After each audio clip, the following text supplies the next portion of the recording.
From the shores of Malibu where the waves are pumping, to the Great Wall of China and back to the streets of Las Vegas where the UFC is coming. We are live. This is It's Time Radio, the show where we talk about what you think about but may be afraid to voice.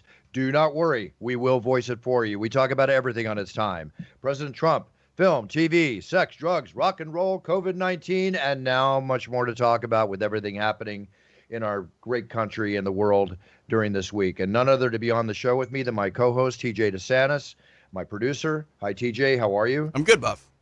Good. Strange times, TJ. We're going to get into it now. But I wanted to bring somebody on the show who definitely comes from a point of reference, a point of expertise, a point of history to talk about what we're all experiencing during this week with the protests that are happening at this time, instigated by the tragic, horrific murder and death of George Floyd. And I couldn't think of anybody else to share the dais with to talk about this than my good friend, my big brother, for many, many years, a man who I miss tremendously working in the octagon with, but I'm so happy for his success that he's achieved and everything he's doing at Bellator and all else in life with his beautiful wife, Elaine, but not other than the good man, the warrior himself, warrior spirit forever, Big John McCarthy. How are you, John? I'm good, Bruce. How you doing, brother? I miss you. I miss you too, John. I miss you. I miss you stepping on my foot every time you finish an announcement. So I miss it all. It's all good. I'm good, John, but I'm obviously very disturbed, and this is a very rough week. You and I have been in life for, whether it's 55 years or so for you and 63 for me. The Watts riots I remember as a kid. 92 I remember very, very vividly. You were involved in that. You were an active LAPD officer in all that took place. And now we're experiencing, again, seems it happens every 25, 30 years, another wave of protest that's involving not just protests, which are completely justified. The death of George Floyd is horrific. I can't begin to tell you how this has affected me. But at the same time, protest is proper, but things are happening now. Stores being broken into, people's lives after COVID-19. We've been sequestered. We're just about to open up this week. Business is about to try to continue to survive. And now we get shoved not 10 paces back, not 20, but like 30. And it's very tragic. What's happening out there is needed to a large extent, but what I'm talking about is not needed. And John, when you look at this, being a retired police officer, and I don't know if you're ever retired as a police officer. My brother's a retired officer, but I think once you're an officer forever. How you look at this, John, and what is your initial reaction, and how do you think this compares to what we experienced in '92, and could it escalate to that? Multi-tier question. Sorry. It is multi-tier, but there's so much that goes behind what you're saying, and when you say, is it what occurred in 92 was a little bit different than what occurred in 65 in the Watts riot. And just like you said, every 25, 30, 35 years, we tend to have something that occurs. But this one's completely different. And it started with the same type of element. It started with a police incident. And you can go back to the LA riots. That was a Rodney King, but it was the trial. It was the trial of the officers and then the not guilty plea that sent people over. And here's the difference. Those people were so mad. It was people that were damaging their own area, their own stores, their own neighborhood. And that was, it was wrong. It was tragic because they put themselves back. This isn't people really from their neighborhoods, Bruce. This is people coming from the outside. This is planned. This is people doing stuff that people have planned things out and have sent certain people in to instigate situations and try to drive this wedge that there really isn't that wedge. There are people that are upset with something that occurred, and they should be. They're right. It was wrong. As you said, it was horrific. And I'm the first one as a police officer. I'm disgusted by what I saw, okay? Because I'm disgusted for a multitude of reasons. One, I look at that incident and it's just, it's horrendous in the way they handled something. You have a handcuffed individual. Why are you putting any body weight on him? There's no reason to. This man was not fighting. He was the only thing he was doing is he was resisting at a certain point, getting in a car. Okay, stop and talk. It's no problem. There are very simple ways to get him in the car without hurting him, without causing any kind of distress, and just making it happen naturally. these officers, for whatever reason, the one thing that really upset me, Bruce, was in watching that incident, they knew they were being filmed, which if you're doing something you know is wrong and then you see someone filming you, you stop, you change the tactic, you change what you're doing. They didn't. They continued on, which meant that they were trained, or they actually thought what they were doing was actually correct or okay.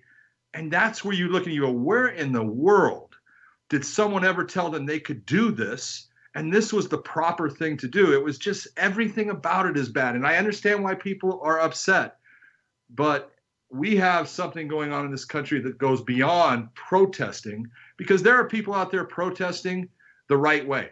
And they're doing things because they are upset with this situation. And there are people that are trying to create a situational change based upon a horrible incident that they think can start to a ball in motion to change a political structure that they're not happy with. Right, right. So what is it, John, when you think about it and you talk about the choke, now, am I mistaken that in the Minneapolis Police Department that the choke is practiced? Well, first off, when you say choke, no one is taught a choke by putting their knee right. Excuse me. Wrong choice of words. Wrong choice of words. Yes. Okay. So is that a procedure that is taught? You know, I can't say exactly what's taught. I actually taught police officers in Minneapolis. Oh. But I didn't teach them those, that type of tactic. And there are tactics when you are taking a person into custody in handcuffing where you will put a knee towards the middle of their back to control their body position while you're able to just take and put cuffs on them. And then that weight comes off. No one is taught to put weight on a human being, especially a large human being. One of the things that we were, I would say I was probably 10 years into being a police officer where positional asphyxiation became a topic. And it was something that we learned that, we had no idea that this would occur. We used to put people that were really out of control, people that were trying to hurt themselves even. And we would handcuff them and we would do what was almost called a hog tie in bringing their feet and their hands together so they couldn't kick, they couldn't do anything. And you would lay them down, and we realized we had a couple of people in law enforcement have suspects that ended up dying based upon just being laying on their stomach, no weight on them. Gotcha. And we learned that there was this thing that occurred called positional asphyxiation. There is this lactic acid that builds up when they are so hyper. And we learned that we cannot just let people be on their stomachs, especially the larger the person, the more it occurs. So when you have someone, immediately we put them to their side. Same as in the fight world. We don't let fighters lay on their face. We turn them to their side. Right. Because we cannot allow that positional asphyxiation to start to take place, because once it starts to take place, it takes something to stop it. And you saw in that video, these guys, there was someone that actually said something about it. And the other person said, no, what we're doing is right. And you go, oh my God, no, what you're doing is absolutely wrong. And this is something that happens when you look and you say, it's not a choke, but George Floyd said he couldn't breathe. Obviously, yes, he can breathe because he's speaking, but his mind is telling him he can't breathe. So that's it. His body is shutting down. That is really what's occurring to him, because it's no different than if you suffer a traumatic injury. You can suffer a traumatic injury that you are not going to die from, but you can put yourself into shock. And you can die from the shock, not from the injury. And that's exactly what you're seeing occur with this incident. So when you look at that, and I'm with you in all your notes, John, all your points of reference here, the arrest that was made, which actually was kind of quick under the normal process, but he was arrested for Derek Chauvin, the man that we know in the video that was on the back of George Floyd. The prominent officer in the situation, he was charged with third-degree murder and manslaughter, which brings with it like a 25-year sentence. Okay, awesome.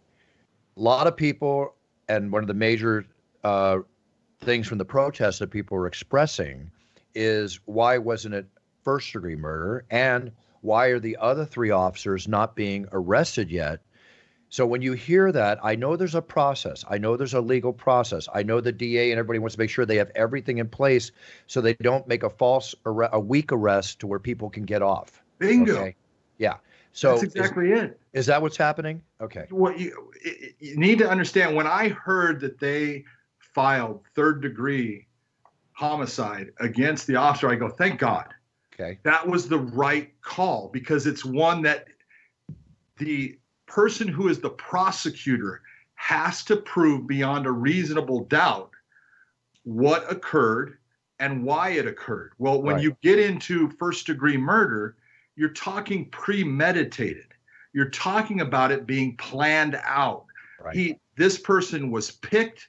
There was a plan put in place. They set this person up, and there was premeditation involved before the murder. That's not what occurred here. And so if you file that, you're never going to win it. And so the person's going to get off, and then you have people really upset, which they should be, but that's because of the charge that was filed. When you get into second degree murder, you're talking about more of crimes of passion, someone getting upset, someone, they find out that, their partner is sleeping with someone else, and they go and they get into a fight with somebody, and that person ends up dying. That's a second degree murder because it's considered also a crime of passion.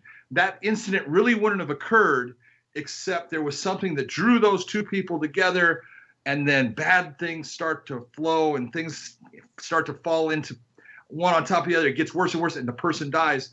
That would be second degree. What they charge him with, third degree murder, is the absolute right charge, because the officer responded to help another officer with the situation. Right. He didn't go there with the thought of, oh, I'm going to hurt somebody here. Right. Oh, I'm going to take somebody's life. It was his actions. Even if his actions, he didn't have that thought process in his mind, I want to hurt someone. It is your actions led to this person's demise based upon either you doing something you shouldn't have done, which that's what he did. He was doing something he should not have been putting weight on this man the way he was. Mm-hmm. And so this is the right charge. And, not every charge is going to bring what some people want is an eye for an eye and death penalty. This isn't that type of case. And I think that the district attorney filed the absolute right charge for his prosecutor to be able to file this case and win it. Hey, I have a real quick question. When it comes to that initial charge, a lot of people have heard the term double jeopardy, John. When they charge him with, say they went for second degree and he was let off there, they couldn't then go back and try to get him with third degree murder, correct? You can only charge him with murder once.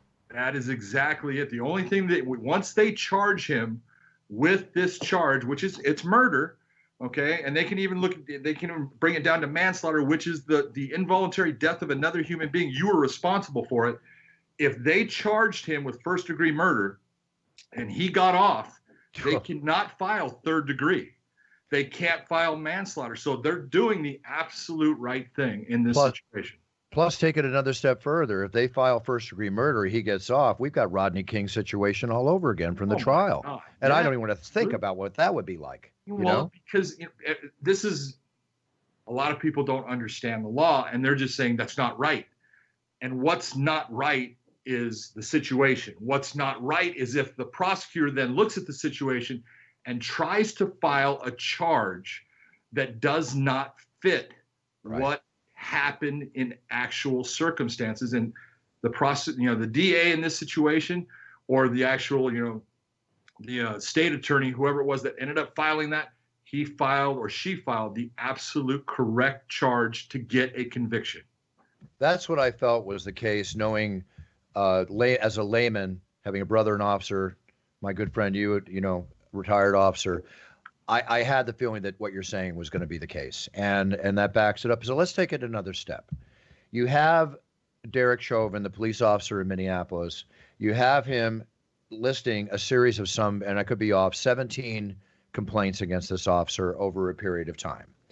He could actually quit the Minneapolis Police Department and go join another department and continue this. What needs to be done, in your opinion, I know that we have internal affairs in the police department. I know the police police the police. You know, as I know, that if 10 men, let's say, are in a room, there's going to be one bad egg. I don't care if you're, you know, police officers, fighters, announcers, whatever. There's going to be one bad egg, you know, maybe There two. are no bad announcers there, Bruce. Just me. Of course, just me, of course. A work in progress, always.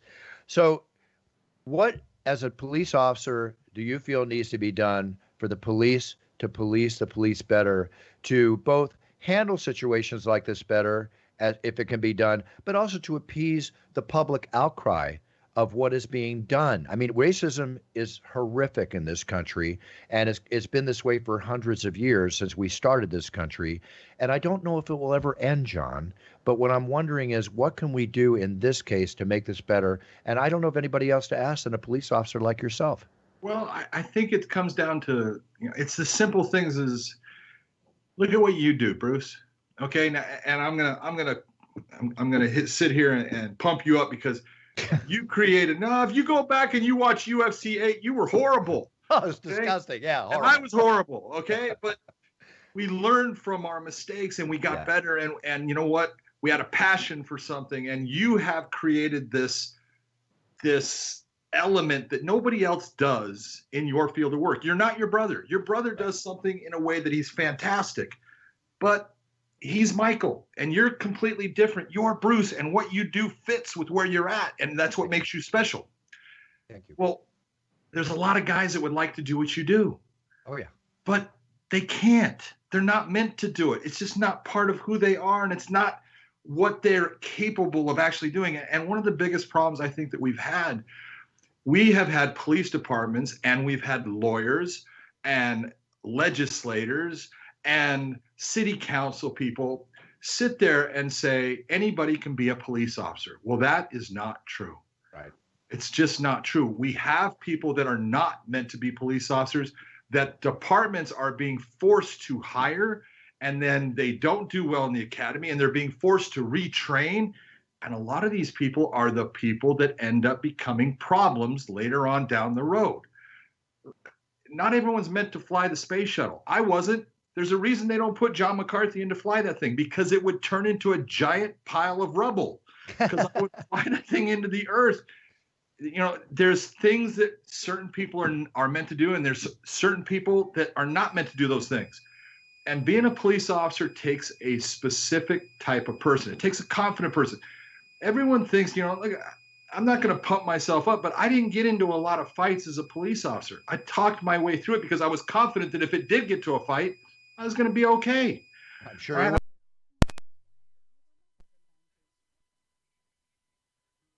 What they're doing is you take people and you put them into situations where now they are, you know, that's a big suspect. Things start to change based upon your abilities and what you're proficient in. And so, you know, I think really we need to step back from who's allowed to be a police officer. And just because you want, that's great. But we've taken the actual, you know, I was just talking with someone today, and it used to be on the LAPD, which is a long time ago, you had to run a mile and a half in 12 minutes. That was the maximum time you could take, or you were weeded out. Yeah. Now it's at 21 minutes. What? Yeah, exactly. I mean, you could walk that sucker, okay? But that's my point. We keep on having people in positions, city council people and everyone, police commissioners, they keep on making this easier and easier and easier, so where anybody can do it. You can't. These are the people that end up causing your problems. People that are not strong in what they do. You know, also too, is like, I got to go back to my brother Brian, who was an FTO, as you've been an FTO, and you worked the academy, and I visited you at the academy when you were an active officer with Brian, you know, and had the pleasure of doing that. One of his big complaints, and he even trained in Redondo, the current chief of police, is one of his FTO training officers. You know, he was an FTO training officer to this man, and, you know, they became the chief of police. But he said, he goes, that he was training that the quality of personnel coming in, right? Granted, they want to do the job, but the quality, like you're pointing out, the height requirements going from like 5'8" to 5'4". You know, I'm not saying there's anything wrong with being 5'4" and being an officer. If you're 5'4", that's okay. That's okay. Can you do the job? Exactly. That's my point. So when you're 5'4" and you've got the 6'4" and he wants to not go to jail, can you take him and put him into custody without looking like a fool? Right. questionable, right? I'm sure there's ones that stand out, but questionable. So how do we do that? Better screening, less hiring. Obviously, I'd Better rather have training. two training. I'd rather have two great officers than five non-great officers on the field. Exactly. And that has to happen. Internal affairs and the policing, we have the body cams, there's everything out there to be able to judge these situations. But then we have problems with certain departments that we read about that could be hiding situations. So it's a matter of, all that. This is a constant problem. John, do you think it'll ever be done properly, or is it just going to forever be a work in progress? No, I see it as just becoming actually more of a problem.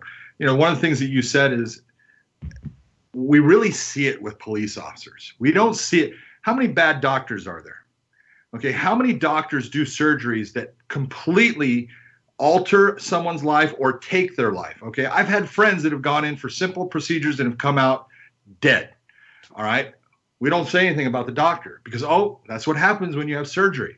Okay, we have bad people in every form of an occupational position there is. Yes. But we should always be searching for the people that are up at that level. It's no different when, I've had it with, refereeing and, doing courses. And I had so many people in state athletic commissions.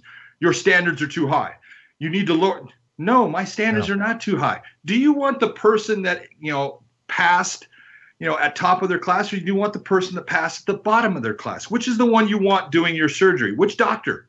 Okay, it doesn't mean that the one that's at the top of the class can't end up being bad, but I'd rather have the person that's showing me that they have the proficiency for doing something.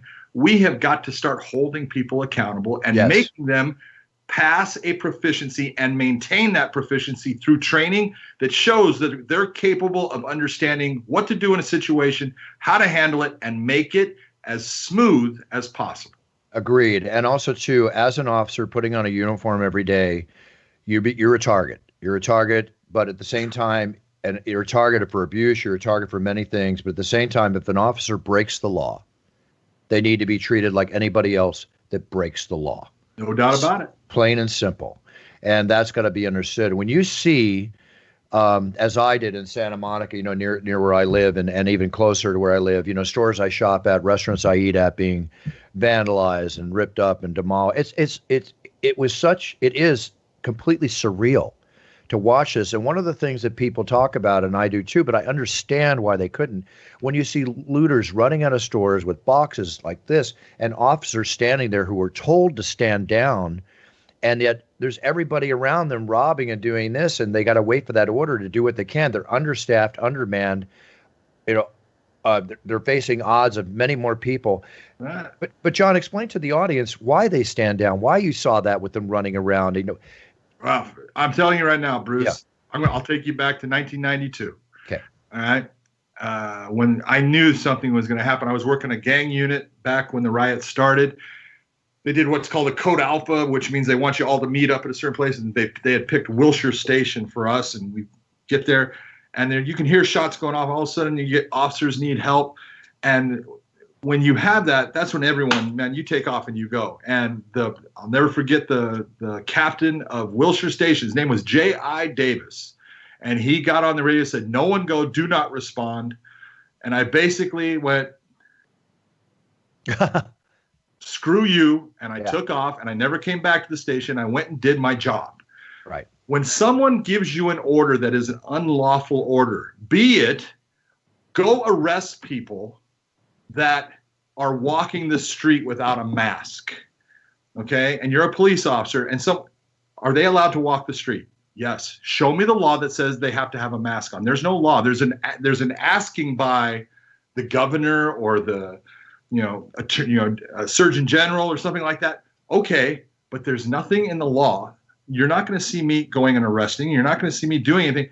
I will not violate the Constitution of the United States because I get an order. That's what happens when you have anarchy and you have things like what happened. Look at the soldiers in World War II who said, well, my superior told me to. If you know it's wrong, don't do it. Right. If you know it's wrong for you not to do something to stop what's occurring, don't stand there and do nothing. Do your job. That's what you have been paid for, and that's what you held your hand up and took an oath to do. I have a problem when people say, "Oh, I was told not to do anything." Sorry, that's an excuse. Mm-hmm. Yeah, you can go back to horrific things like the Lieutenant Calley incident in Vietnam when they demolished that entire village. You go. You know, yeah, you do what you have to do. At the same time, if you're one of those 3 or 4 officers around the officer that, Derek Chauvin that did what he did to George Floyd with assistance by other officers, stand up and say, this is wrong. This has to stop. Yeah, knock him on his ass, kick him off him, whatever. Get in a fight with him, stop it, Anybody you see is kneeing on top of somebody for that long, give me the reason why it would be good. There's none. Now, we just got out of it all. And, we're in, not just got out, we're in this COVID-19 pandemic situation. Okay. And with that being said, we have people gathering in huge masses of people without masks and everything else. Does it bother you to think that maybe the COVID-19 virus is going to spike now with all this going on? Thinking about that? Or, who knows? We'll find out when we find out. It'll be interesting to see. It'll be interesting to see. But, the horrific thing amongst everything going on is when you look and realize that restaurants were about to open up, to a third of capacity or whatever it was. It brought tears to my eyes. I saw this sushi restaurant that I've been in Santa Monica on the promenade. It had a sign in the window, 30% off for pickup. They're just trying to stay alive, right? What are you going to steal out of a sushi bar? Okay, much less setting it afire, right? I'm sure eBay is rampant with van seekers right now being sold, whatever the case might be. John, when you see this element and you realize of what's going on, and when you see the leadership we have in this country and the way they're reacting to it, whether it be yesterday, the way that President Trump and the White House handled the peaceful protesters out in front of the White House, with the gas that was released. Do you have any issues with the way that our leadership is handling this situation right now? I have issues with everything that's occurring right now in our country. Yeah. And let's be honest, we're a mess. This is the greatest country in the world, Bruce, but we have lost our minds as far as we've gotten into this us against them. It's my way or the highway. Yeah. I can't listen to anybody else. If you don't agree with my point of view, then you're wrong. I mean, we've just lost our minds on what's rational. And it gets back to what we're talking about. When someone gives you an order that's illegal, I'm not going to follow it. We've got to start taking responsibility, quit putting things off and say, well, they're doing it. You've got to be the first one to stand up and do things the right way. Yeah. Are you a follower or are you a leader? Do you want to, that's it. I mean, there's not much other choice. What is right and what is wrong? So people say, I talk to my stockbroker, whatever example, buy, sell. History proves this. History proves that. Police, well, history proves it. John, I don't think there is history anymore. I think we're writing history right now. We're writing history that we don't have history. We're writing history, and it's not good. No, this is embarrassing. The only thing I can think about as an individual, as individuals, is to be as much of a role model, like I say at the end of every show, but as much of a role model to our sphere of influence about what's right in this world. You and I, our parents are from the World War II generation. We could talk about our fathers all day long, okay, as much as we love them and know what they stand for and stood for, in my case. And with that being said, I still think that old breed attitude works. And we have to not instill it, but just stand tall for what we believe in to be the best we can be and lead. A problem I have with our leadership today, lead by example. Lead by example. And hopefully that will help. I don't know if it's a cure, because I don't know if there is a cure, John. That's true. It's survival of the fittest. Yeah. Right? It's the Darwinian theory of evolution, stronger than ever. I go by the simplest way. Is our leadership now in a lot of ways is trying to make excuses for everybody. Yeah, there are no excuses. Start to take responsibility. That's what everyone start. If more people start taking responsibility and start saying, what, that's on me, we'd have a whole lot better things going on. I agree. Look, when a fighter loses, and you're interviewing him in Bellator, which by the way, you're doing a great job, my friend. Great job. Scott Coker, nothing but respect, doing a great job. Keep it going, my man. Say hi to Mike for me, okay? I will.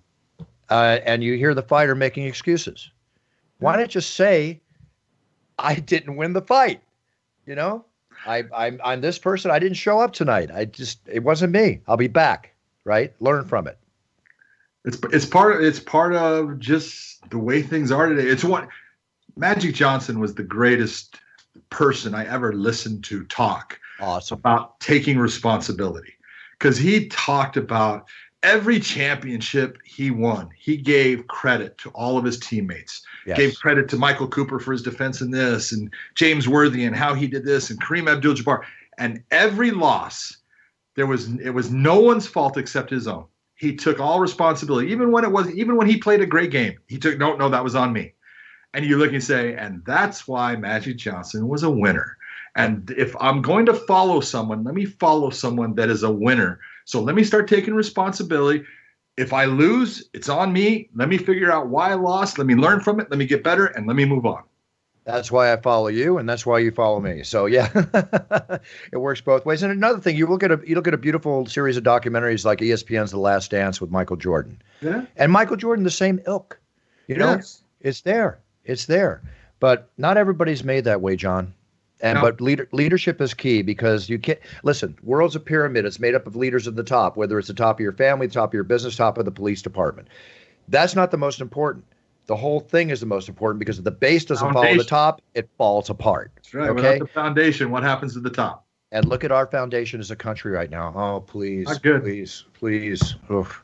Crazy stuff. John, Bellator, everything's going well. You know, we're having shows in the UFC. Thank you for all your talk about this. We could talk about this all day long, but people are in a flux right now. And we need direction, and positive direction, more now than ever, with results. I could talk about that all day, but I want to switch over a second. We just got done doing the Jacksonville shows that I did in Jacksonville, 3 shows, no audience. Last weekend, I wasn't there. They had the show at the Apex Center in Vegas. I give tremendous credit to the safety and protocol put into effect by the UFC to show how this is done. There's obviously spending a lot of money to do it. When is Bellator going off? And I guess you're with no audiences too, of course, like us, until further notice. When's your first show? When's it coming up? I believe Bellator starts up in the first part of July, and is going to be doing the same thing, running show after show after show. Yeah. And we're looking forward to it, because you said, say hello to Michael. I said, I haven't seen Michael in a long time. It's like I haven't seen you, but I really am. I'm happy with the UFC, and I'm happy that they got back. I didn't like what they were doing when they were trying to go to Tachi Palace, because it was wrong for them. And what they did in Jacksonville was so right, and it was great, and I loved it. And I love that they're back at the Apex Center, and I appreciate the fact that they're putting on great fights and putting on things for us to watch that are not repeats. Yeah. So, I really am happy that the UFC they've led the way in this. Bellator is going to come and follow up and start doing their shows, and I just can't wait to get back to work. You're going to love it. There's going to be a difference, I've noticed, without fans, but like people ask me, the biggest question I get is what it's like to announce to no fans. Yeah, and it's crazy. I love the fans, but see, I'm always looking in the eye of the tiger. It's just me and the fighter. It's been that way when there was 50,000 or 10,000. I don't hear the fans. It's just me and the fighter. So I can still bring it, and I know it's more important for you as a commentator and me as an announcer to bring it more to create the level and the excitement for the show. But I love the idea of hearing the punches harder, the kicks harder. You hear the breathing. You hear the comments. That's what I got to hear every fight there, Bruce. That's what people don't realize. That's what the referee hears in every fight. Exactly. And it's different. And the one thing that's really funny is I watch you when you're doing your thing, and it's great, and you haven't changed at all. That's Bruce. Thank you. But then I do watch, because then I watch Joe, and Joe is in the position that I'll be in the position he's in, and he's going, give it up first, and there's no one to give it up. Yeah. It's just, but it's natural to you, and it's just so funny. Yeah. But it's going to be, it's the same. I got used to doing it in the Ultimate Fighter show with, no crowds and stuff like that. But being the commentator and interviewing people, I really like what they did the last show from the Apex with Dan Cormier, and he was on the headset. I thought that really worked well for him and stuff. That was the perfect way to do it. Yeah, I think so too. It's a trial in progress, or process rather. It's a process, and we're getting it down, and we have to look forward to the fact and embrace these shows, because we might not have live people till 21. We don't know. Oh no, we don't know. We got so much to go through. Could there be a spike? I hope so too. I can't wait. But I have noticed, and you might Real, find this real too. quick, Bruce. Obviously, you're glued to your desk the whole time. I'm always taking, hundreds of pictures a night and engaging the fans who deserve every bit of attention. Sure. Obviously, I can't take pictures with fans now. I can't shake hands with fans. John, I sit there at this big desk, 15 feet away from the octagon. Nobody's next to me. I am enjoying the fights more than ever. Not that I want it to stay that way, but after I have the fights, I really can sit there and concentrate more than ever on the fights at hand. It's a very interesting, again, slightly surreal experience, but I think you're going to enjoy it. And of course, we all want the fans there. There's no question. Yeah. We all want the fans there. Let me see. I had a couple of things before we let you go, John. Hey, Bruce. There was a story in the paper. I got to talk about this. In your lifetime in LAPD, I know you saw everything you possibly could see. God only knows the things that you saw and witnessed. Did you read about this woman that kept her grandmother's body hidden in a basement freezer for 16 years so she could collect her Social Security checks? Yeah, I heard about that. I never ceases to amaze me. People are sick. Sick people out there. Yeah. Okay, and there's people that thought that person, she's a really good person. Yeah, exactly. And all of a sudden you go, she's a freak. Yeah, she's a thief. Yep, exactly. Nothing ceases to amaze me anymore. No. All right, I understand you moved out of California. I won't say you're at, but you love your new homestead. Everything's good? It is fantastic. I love where I'm at. Awesome. John, I miss you, my friend. Same miss here, you, brother. You know what know. happened? You're within miles or whatever. Apply it already. Let me know. I come to you. Okay? I love it. You got it. You always have an open invitation, brother. I know, and it's always fun. Please give my love to Elaine, okay? I will do so. You take care. Right. Take care, John. Thank you, my friend. I'll talk to you soon. Bye-bye. Stay strong, stay safe, and stay sane. Always. Okay. Cheers. TJ, it's so good to have John McCarthy on the show. We've had him on the show so many times. He's the voice of reason. He's the voice of facts. He's the voice of the law. He's the voice of, I don't know what else, just helps to understand a little bit about what's going on. Did we come to any conclusions? Did we come to any resolutions? No. Really not. No. You're not going to. You know what I mean? This is much bigger than a 35, 40-minute conversation. Yeah, it is. And with respect to that and all the importance of what we talk about in this conversation, the effect it has in the present, the effect it has in the future, I really don't want to talk about anything else right now because I think we should just focus on the subject at hand, the situation at hand. And it's just very important for all of us. I think the big thing that we got out of this conversation is that, as I say on every show, be a role model to your sphere of influence. Well, right now, we have to be a role model to our sphere of life. Right. Everybody around us. One of the ways to, yes, protesting is important, done in the proper way. This protest is so meaningful for the horrific situation that in no way can be excused and needs to be dealt with harshly, sincerely harshly to the people that caused this situation. And what has to be done in the future is, like John said, police policing the police, us policing ourselves. But the bottom line is, I think if we can do anything as citizens of America, as citizens of the world, as rightful citizens to each other, is to be the best we can be, to stand and be lawful, to stand and be correct, to realize that racism is wrong. No matter what colors are out there, we are all created equal. Let's treat everybody equal. And I think just like life starts at home, this is where life and society starts within ourselves. So we need to be an example and set an example by being the best we can be. Yeah. I really don't know any other way. It's just the present dictates the future. Yes, it does. And the way we act today, whether it's with the COVID situation and we immediately get slammed back, sequestered in the protesting situation and all the stuff that has been going on, the curfews, everything else, we've got to stand tall. That's all I can say. We got to stand tall, be the best you can be, and be good to everybody around you. It's the craziest year of our lives, Bruce. It is. And it's not over. No. And it's going to maybe even get crazier. We don't know what to expect. All I know is I'm going to be driving to Las Vegas. I'm going to be doing the show this weekend. I can't wait to see everybody from the Octagon for UFC 250. We know it's a big show. Lots going on in the show. We've got Amanda Nunes coming back, fighting the featherweight championship, Felicia Spencer. Cody Garbrandt, we've not seen him for a long time, against Rafael Assunção. Aljamain Sterling. It's a fantastic card. Yeah. And a beautiful building as well. That Apex Center is gorgeous. It's gorgeous. All the safety protocols in place. Can't wait to get there. Can't wait to roar. And I'll be there for the shows on the 20th and 27th. So with that being said, everybody, I hope this show has been informative in its own way. I hope it's been enlightening in its own way. But I hope most of all, it just opens up all of our eyes, ears, feelings, being the human beings that we are, to be able to look at this and just be the best we can be. And with that, I'm going to sign off as I always do. I hope everybody out there stays safe, stays sane. I wish you all the best in everything you have to deal with, positive and negative. We will come out of this. But most of all, please be a role model to your sphere of influence. Be the best you can be to yourself. Be the best you can be to everybody around you. And set your goals, because goals are meant to be set. There's many goals for the future. We still have a life to lead, folks. So step out on that path. Be the best you can be and win. It's a simple message. It's an important show. And the future holds a lot of importance for all of us. So let's make it 100% positive. And let's help change this world to be the best it could be than it's ever been. With that being said, love you all internationally. Can't thank you enough for listening to us in this time. TJ, love you, brother. And Buffer out.